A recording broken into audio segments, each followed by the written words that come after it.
Ito ang inyong lingkod na nagbabalik upang magbigay ng mga balitang walang bias at pawang katotohanan lamang. Ito ang Bayang Pinas.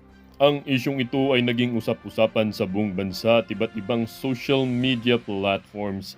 Heto na nga si VP Sara at tila ba sinampal ng katotohanan itong si Presidente Kuting dahil sa kanyang mga pagbabatikos dito kay VP Inday Sara yaong nandun pa siya bilang isang sekretary ng Departamento ng Edukasyon or ng DepEd.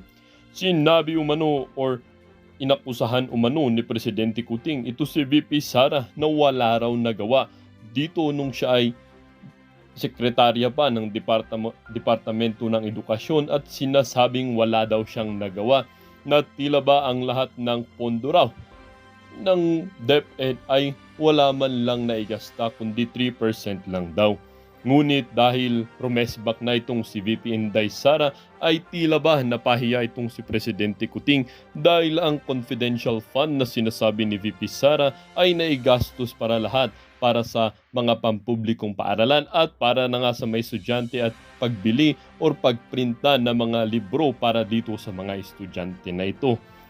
Tila ba itong si Tamba at itong si House Speaker Tamba, ito namang si unang ginang na si Ismags ay para bang umiyak ng dugo dahil nga dito sa mga dahil nga dito sa mga maling paratang nila dito kay VP Inday Sara. Taong bayan ay tinatawag na ngang presidente si VP Inday Sara na tila ba nagkagulo sa palasyo dahil dito sa mga nagaganap na ito sa mga kontrobersyal na issue ng administrasyon o ng kasalukuyang administrasyon ni Presidente Kuting. Para nga sa kabuwang detalye ay panoorin ang buong video at salamat na rin sa ating mga solid viewers sa walang sawang pagsuporta.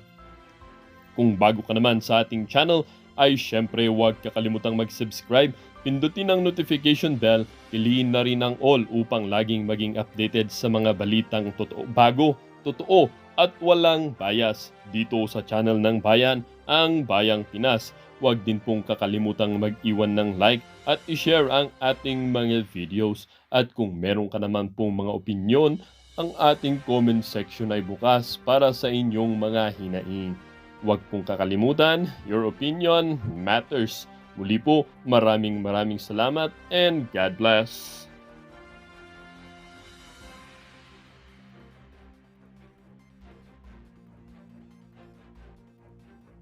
Accessible to Filipinos outside the National Capital Region. Since 2022, 10 OVP satellite offices opened their doors to the public and usher in much-needed assistance in different regions across the country. In Luzon, Cagayan Valley, Pangasinan, and Bicol. In Visayas, Panay and Negros Islands, Eastern Visayas, Cebu, Bohol, and Siquijor.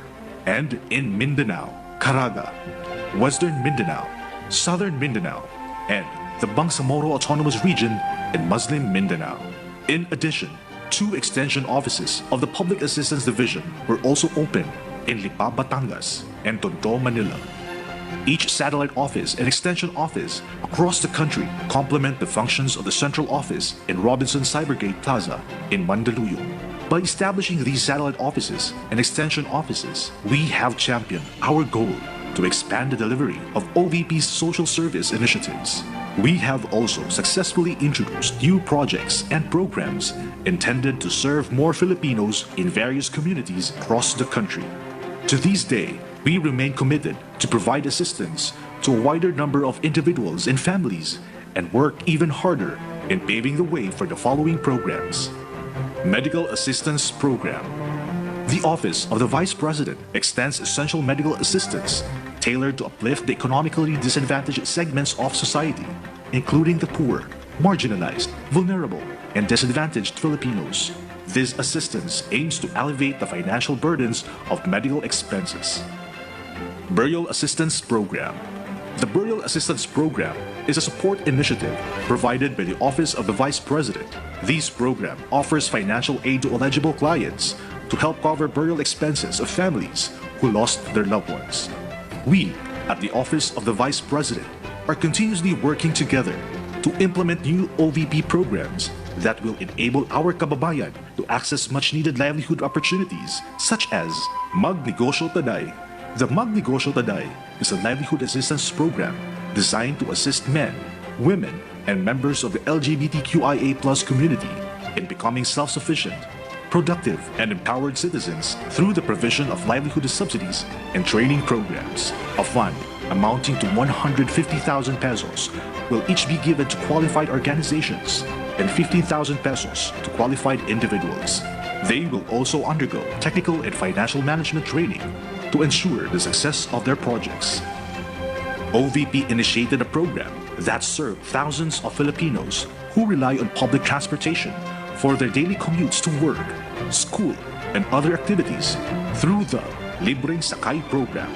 The Libreng Sakay program is a free transport aimed to provide relief to commuters who are dependent on public transportation. A total of 7 buses were deployed to transport passengers in Bacolod, Cebu, Davao, and in Metro Manila. In times of calamities, the OVP is ready to provide our kababayan under crisis situations with immediate relief and help through the following. The OVP Disaster Operations Center aims to provide immediate relief assistance to disaster-stricken areas. The OVP DOC complements the emergency response of LGUs and government agencies in times of disasters. They are tasked to serve as our frontline in disaster response and lead coordination with our local disaster risk reduction and management councils during a crisis. The Relief for Individuals in Crisis and Emergencies, or RISE program, is also a program created to provide food boxes containing rice, canned goods, and other food items to individuals and families needing immediate relief assistance. Kalusugan Food Truck. The Kalusugan food trucks are equipped with kitchens designed to prepare hot meals for responders and volunteers during disaster and calamities. The OVP trucks are strategically placed in Luzon, Visayas, and Mindanao. These trucks are also used to distribute the buns to the beneficiaries of the Pansarap Project. The Pansarap Project is a school-based feeding program for children aged 4 to 12 years old who suffer from malnutrition and poor health. As a supplemental feeding program, the Pansarap Project provides young students with nutritious Pansarap buns for a period of 120 days. Pagbabago, a Million Learners and Trees campaign. The Pagbabago, a Million Learners and Trees campaign is a 3-pronged initiative that underscores the value of education, oral health, and the protection of the environment by aiming to plant 1 million trees. The bags distributed contain school supplies and dental kits for learners in remote communities and economically challenged families. This advocacy program hopes to inspire young learners so they will relentlessly pursue their dreams for better education. You Can Be VP. The You Can Be VP program offers a unique experience to its selected participants, an opportunity to join the VP on her official foreign trips and observe the VP's engagements and activities as part of her delegation. This program aims to inspire future leaders among the youth.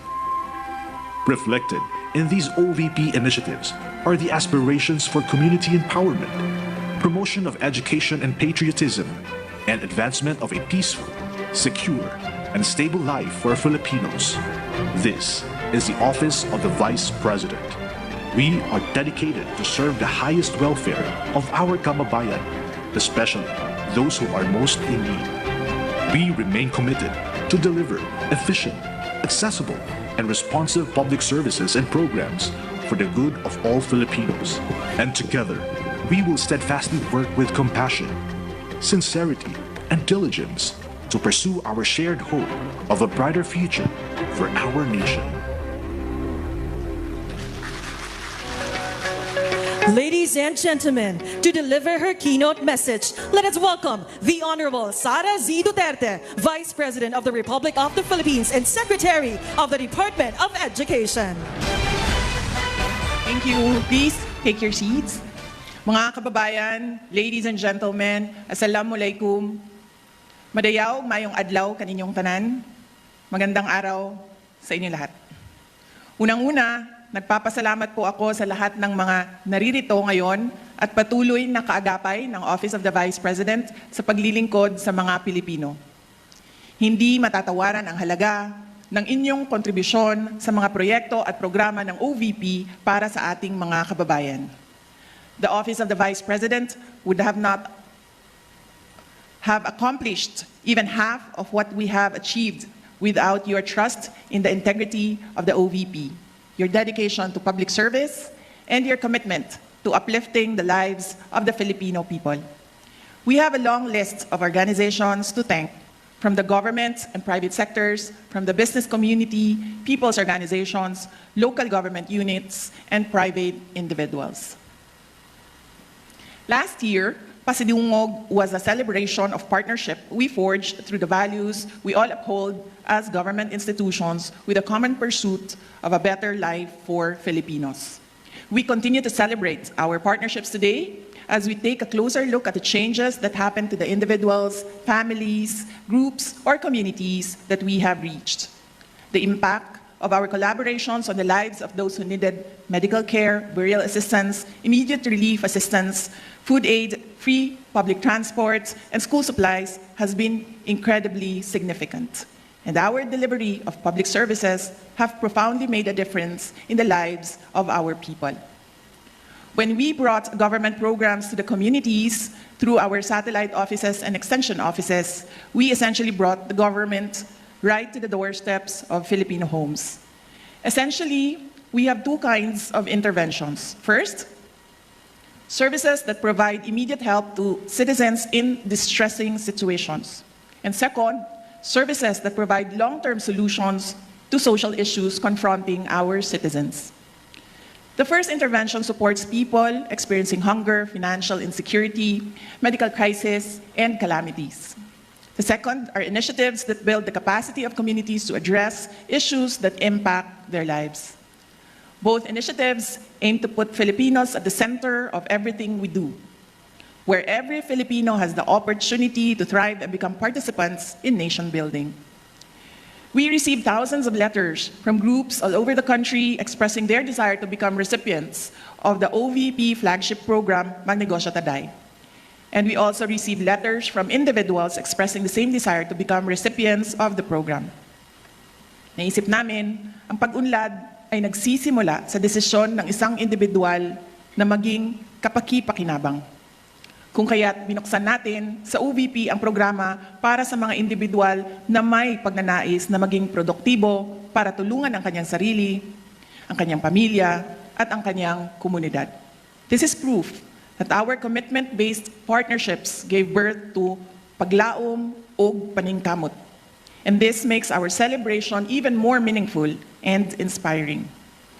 Dahil ang paglaom o paningkamot o hope and hard work are among the powerful life lessons that we should arm ourselves with and bring along with us to pursue our dreams. Hope and hard work strengthen the spirit and resolve to overcome times of despair, adversity, and desperation. One who works hard is one who hopes. Naitanim natin ang pag-asa at pagsisikap nang magdesisyon tayo na damayan ang ating Pilipino na nangangailangan ng tulong at nahihirapan sa buhay. Nahitabo kini human nga kita nagdesisyon nga mubarog sa katawhang Pilipino ug sa kanunay magmatinud-anon sa prinsipyo sa serbisyo publiko. Allow me then, ladies and gentlemen, to report to you and to the nation the progress of the programs and projects of the Office of the Vice President that were only made possible through your support. The Office of the Vice President continues to reach millions of financially challenged families needing medical assistance. The Medical Assistance Program is the top OVP social service for Filipinos. In April 2023, we reached 22,970 Filipinos. From May 2023 to April 2024, our satellite office and OVP central office focused on enhancing our efficiency to support more Filipinos needing medical assistance. As a result, by April 2024, we quadrupled our reach and assisted 119,234 individuals. One of our beneficiaries was a boy from Eastern Samar. The 5-year-old boy had cerebral palsy, and his family's lack of financial security made the boy's medical situation even more challenging for them. His mother, Christine, sought our help through the OVP Eastern Visayas Satellite Office. His daily struggle living with cerebral palsy is shared by a family that constantly worries about the risk of him acquiring life-threatening respiratory health conditions. We donated a set of equipment that addresses the boy's respiratory issues. The best that we can do is to ensure that breathing becomes less difficult for him. With an increased reach, our medical assistance program disbursed 1 billion pesos in contrast to just 236 million pesos in April of last year. We thank our partner hospitals, pharmacies, and other social service providers for the success of our program. In April 2024, over 30,000 families accessed our burial assistance totaling 150 million pesos. Compared to last year's period, the program only assisted 6,175 families utilizing 30.8 million pesos. The 400% increase indicates a substantial expansion in the reach and impact our burial assistance program. What started with a single beneficiary, we now have 12 people's organizations who are beneficiaries of the Magnegosyo Taday program. Nakakatuwa ang kwento ng mga benepisyaryo natin. Makikita natin sa kanila ang likas na tibay ng loob ng mga Pilipino para lumaban upang magtagumpay sa harap ng mga pagsubok sa buhay. Katulad na lang ng kwento ng mga miyembro ng Barangay Habag Fisher Folks Association sa Surigao del Sur. Mahirap ang kanilang buhay. May mga anak na pinag-aaral. Walang ibang pinagkakakitaan kundi ang pangingisda. Ngunit, hindi organisado ang mga mangingisda ng barangay. Kanya-kanya ang kanilang operasyon. Kanya-kanya rin sila sa pagharap ng mga problema at paghahanap ng solusyon. However, it only takes one person to initiate change. Isa si Danilo sa naglakas ng loob na hikayatin ang mga kapwa mangingisda na magtatag ng grupo. Alam ni Danilo na kapag organisado, maraming oportunidad ang magbubukas para sa kanila. At matapos nilang itatag ang Barangay Habag Fisher Folks Association, hindi lamang oportunidad ang nagbukas sa kanila, kundi pati pag-asa. Ang kasanatian sa Barangay Habag Fisher Folks Association nagpakita kanato sa pagtubo sa kooperasyon sa mga miyembro sa komunidad ug ang pagkusog sa ilahang maayong pagtagad sa usag-usa. Ang Barangay Habag Fisher Folks Association karon ang nag-unang supplier og isda sa ilang lugar ug mga sikbit nga barangay. Currently, 12 civil society organizations comprising over 26,000 members have benefited from the Magnegosyo Taday entrepreneurial support. Each organization received 150,000 pesos for their livelihood projects. Nais ko lang ibahagi sa inyo ang kwento ng Mika, ang unang women's organization na tumanggap ng Magnegosyo Taday Fund.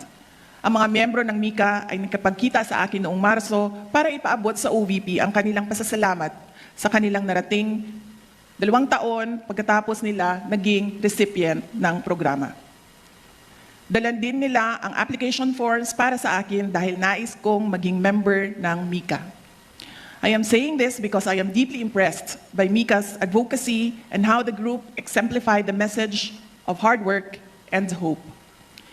Magandang halimbawa para sa mga kababaihan ang Mika. Ang epekto ng pag-asenso ng Mika ay hindi lamang nakasentro sa kanilang organisasyon, umaabot din ito sa buong komunidad sa pamamagitan ng kanilang partisipasyon sa mga aktibidad na naghihikayat ng aktibong partisipasyon ng mga kababaihan sa pagpaunlad ng kalidad ng buhay.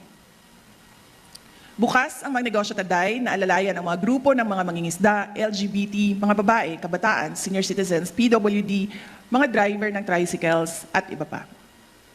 Ngunit katulad ng nasabi ko, binuksan natin ang programang ito sa mga individual na handang bumangon, tulungan ang kanilang sarili at maging produktibong Pilipino. Mula May 2023 hanggang April 2024, ang Magnegosyo Taday ay nakapagbigay ng puhunan na aabot sa 15,000 para sa 17 na mga Pilipino para simulan ang kanilang sariling livelihood projects. Kabilang sa mga individual project proposals na tanggap ng OVP ay ang sari-sari stores, salon at livestock growing. Pinapangarap natin na mas marami pang mga grupo o individual mula sa mga komunidad ang maabot natin sa pamamagitan ng Magnegosyo Taday. At OVP, we empower, people to empower communities. And empowered communities build a strong, peaceful, and stable nation. Our Libreng Sakay program has assisted 735,202 Filipinos from May 2023 to April 2024. Since we started this project in 2022, we have already provided free transport services to 1.1 million Filipinos.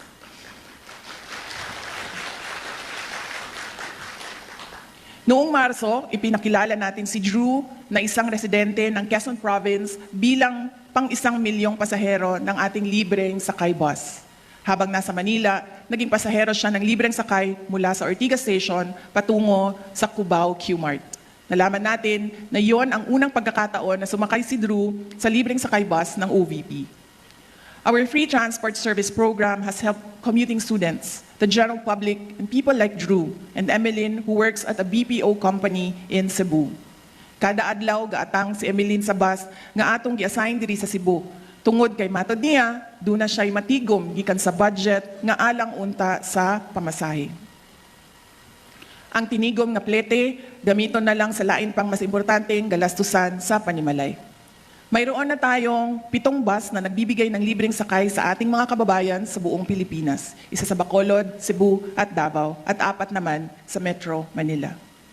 Partner natin dito ang mga jackliner sa NCR, Vallecar Transit sa Bacolod at Cebu at Bachelor Express sa Davao. Daghang salamat sa inyong suporta ug tabang dili lamang sa OVP kundi sa atong mga nanginahanglan na katawhang Pilipino. Isa rin sa mga una nating ginawa noong 2022 ay pagpasok natin sa OVP ang pagtatayo ng Disaster Operations Center o DOC. Ang DOC ay siyang nangunguna sa mga relief operations ng ating tanggapan at ito rin ang namamahala ng ating kalusugan food trucks. From May 2023 to April 2024, the DOC conducted 92 relief operations which served 205,692 families all over the country.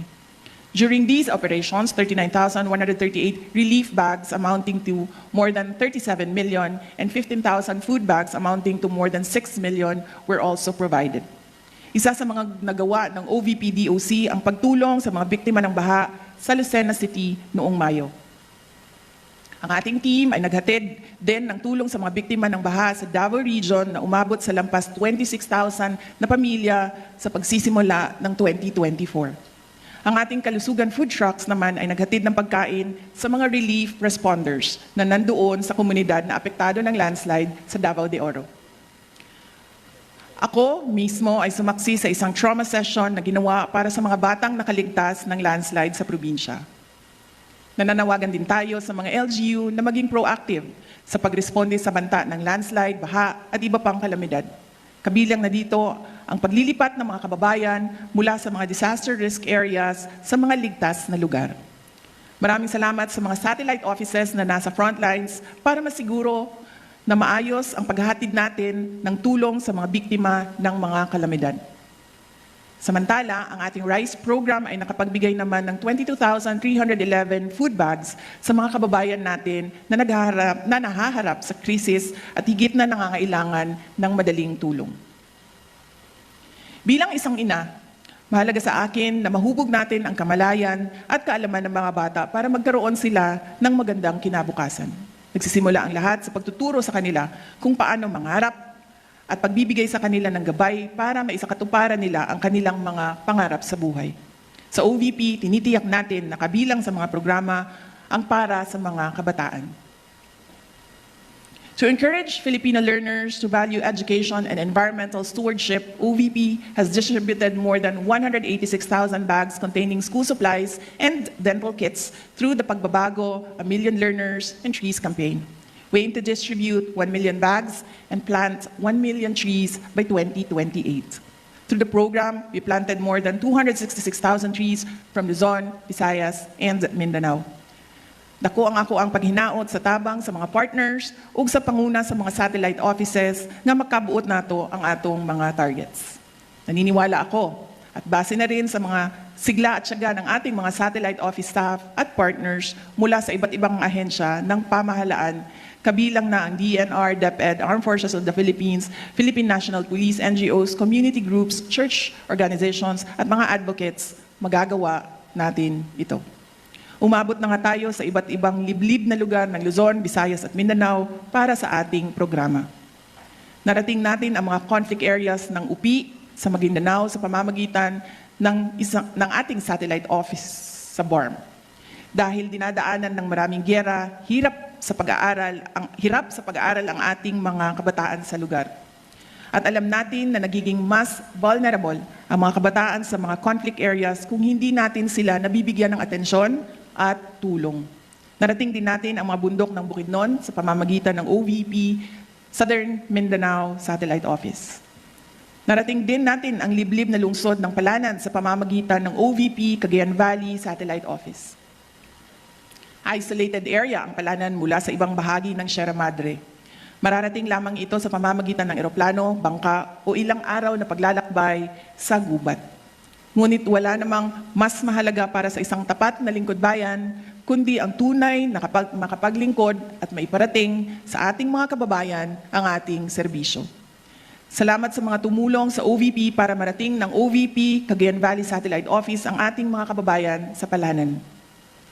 Meanwhile, the OVP Pansarap Bonds have augmented the nutritional requirements of over 14,000 malnourished and severely malnourished students by providing more than 1.1 million fortified bonds in the past year.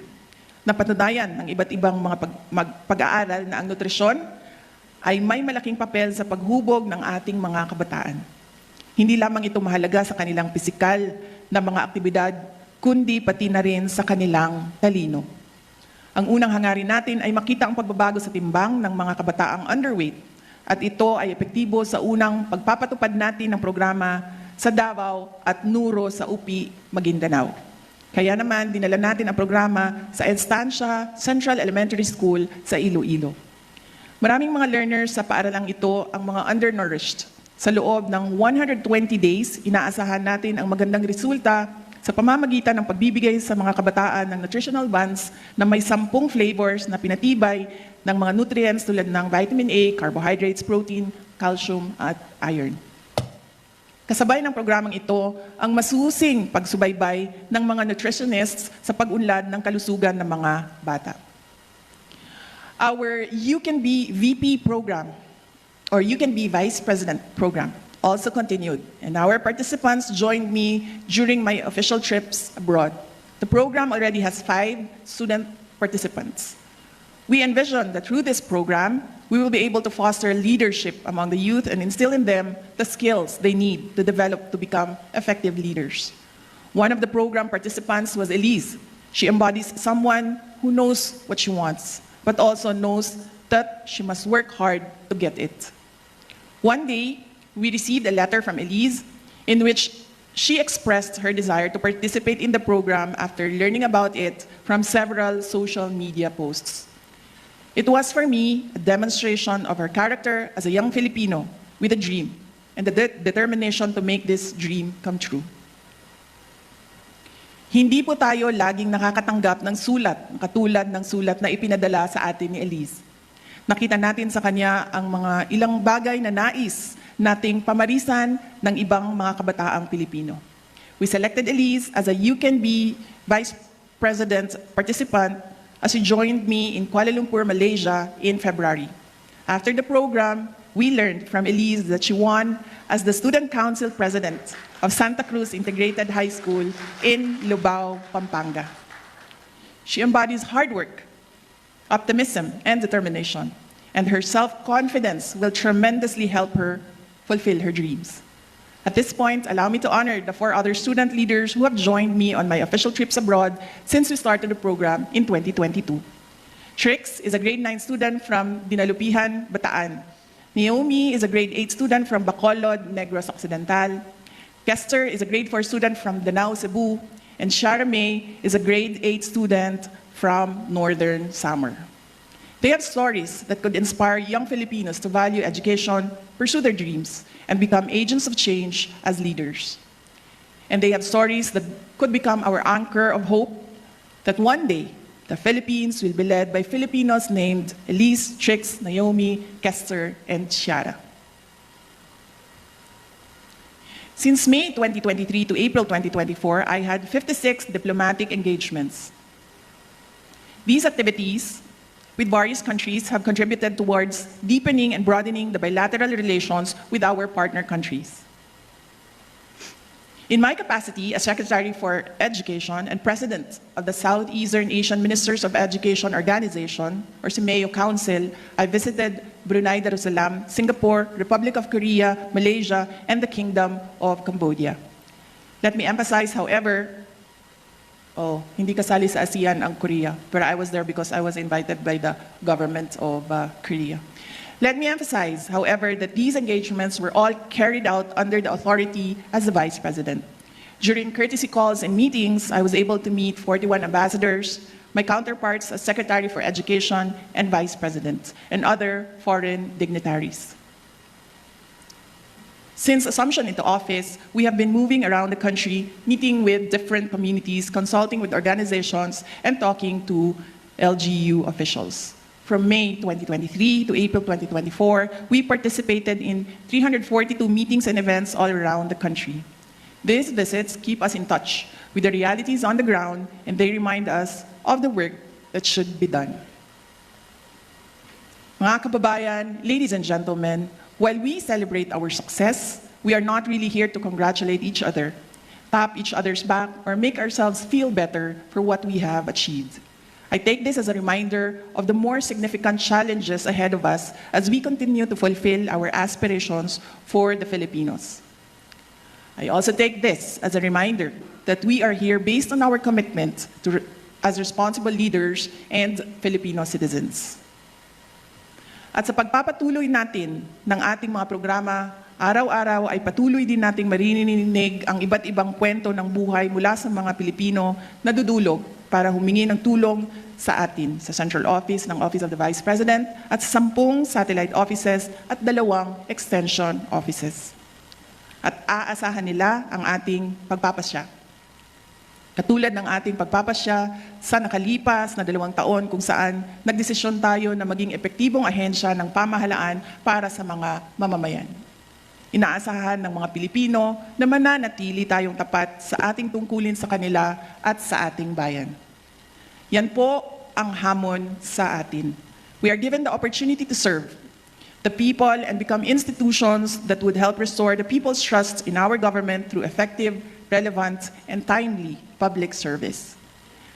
May we not squander the opportunity to lead, serve, and lift people up so that they become part of our mission to build the nation.